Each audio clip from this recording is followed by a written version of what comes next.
So what's up guys, for today's video may bago na naman pakana si Mami Meta. Yan guys, nakikita nyo ba yung nakalaga dyan sa mga taas ng mga name nila? Yan po yung mga bagong pakana ni Meta ngayon. Ito sa akin guys, wala pa, kaya lagyan natin. Yan guys, ito yung ating lagay sa ating taas ng ating profile. Behave lang ko tol. Share. Yan guys. So, meron na yung sa akin guys. Babasahin natin yung ibang caption nila guys.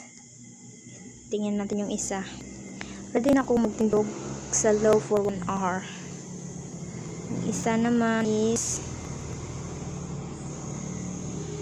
ito. Available chatan, basta chat lang, di ko mo reply. Yan guys, yung tama mo yung isa, miss na kita, miss you, let me love you, mahal ba sa tuition, miss you, balot mo dira. So